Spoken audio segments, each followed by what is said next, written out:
Hello student, ESPN online classes में आप सबका स्वागत है। मैं ओम प्रकाश आपको कक्षा 6, 7, 8 में जो प्रश्न पूछा जाता है प्रत्यय और उपसर्ग, उसके संदर्भ में बताने जा रहा हूँ। पहले तो अपन ये देखते हैं प्रत्यय और उपसर्ग है क्या। उपसर्ग और प्रत्यय। प्रत्यय उपसर्ग की एकदम सिंपल से देखेगी, कंफ्यूज होने वाली कोई बात नहीं हो। तो उपसर्ग ऐसे लिखा जाता है और उप का मतलब होता है आगे और पै का मतलब पीछे। यह शब्द और यह शब्द दोनों मिल रहे हैं। यदि इनका नामकरण कर देखे तो इन दोनों का प्रथम अक्षर मिल रहा है, तो ऊ से मतलब आगे। इसमें भी इसी आकृति के अक्षर बना हुआ है और उसमें भी ऐसे लिखा हुआ है पै। पै का मतलब पीछे। पीछे एकदम सेम, दोनों की वर्णमाला के दोनों अक्षर बराबर वैसे ही लिखावट में है जैसे उपसर्ग में ए ऊ की तरह लिखा हुआ है और प्रत्यय में पै पीछे की तरह। अर्थात परिभाषा देखते हैं उपसर्ग की, तो अपन ये बताने जा रहे हैं कि जो शब्दांश, जो शब्द या शब्दांश किसी शब्द के आगे लगकर उसके अर्थ में परिवर्तन कर देते हैं। अर्थ में परिवर्तन कर देते हैं, उन्हें उपसर्ग कहते हैं। उन्हें उपसर्ग कहते हैं। उन्हें उपसर्ग कहते हैं। अब है प्रत्यय।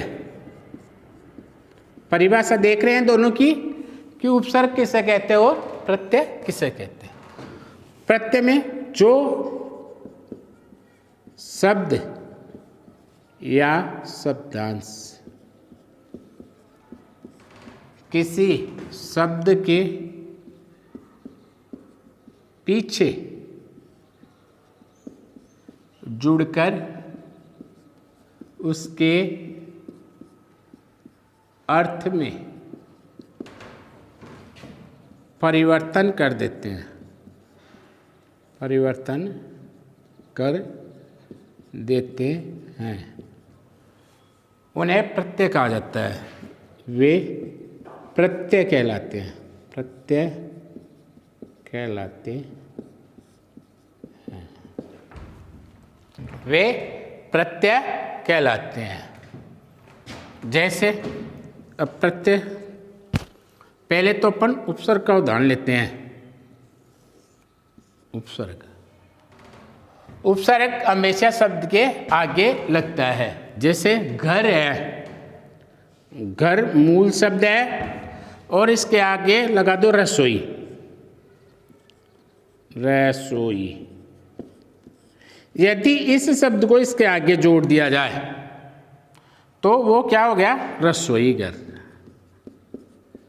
रसोई घर। घर कौन सा? रसोई घर। ऐसे ही बहुत सारे ऐसे शब्द हैं जो बहुत शब्दों के आगे लगकर उनके अर्थ में परिवर्तन कर देते हैं। प्रत्यय जैसे हो गया वाला। जैसे वाला प्रत्यय लगाकर, वाला प्रत्यय से कोई शब्द बनाइए। कोई 3 शब्द बनाइए। जैसे दुकान मूल शब्द है, दुकान के पीछे वाला शब्द लगा देते तो क्या होता है? दुकान वाला। चाय मूल शब्द है, चाय के साथ यदि वाला शब्द लगा दें तो चाय वाला। दुकान वाला, चाय वाला।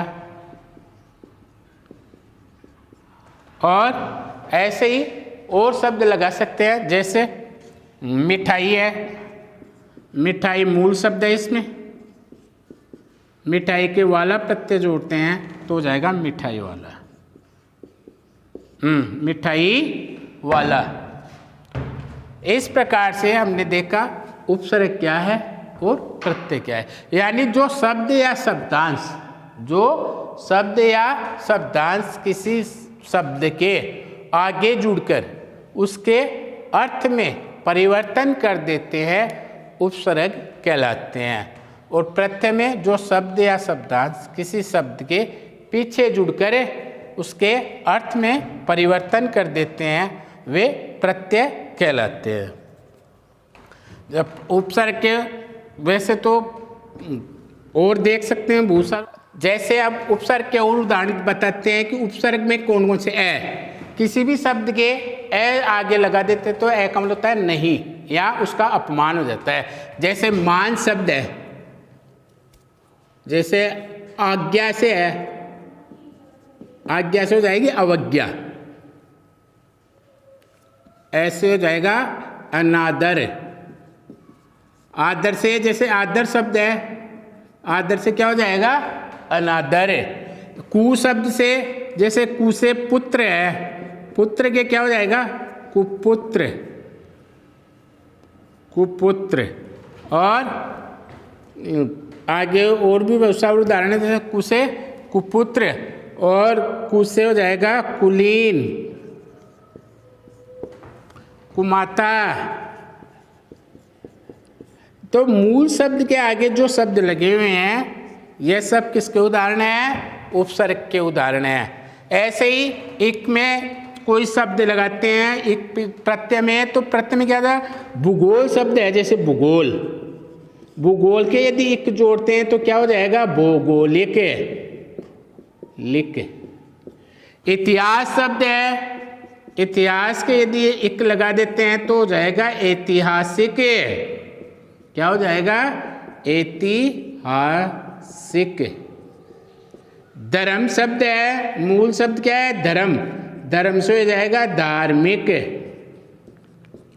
इस प्रकार से कई छोटे छोटे शब्दांश आगे लगकर अर्थ में परिवर्तन कर देते हैं, वे उपसर्ग कहलाते हैं, और जो पीछे लगते हैं वे प्रत्यय कहलाते हैं। धन्यवाद।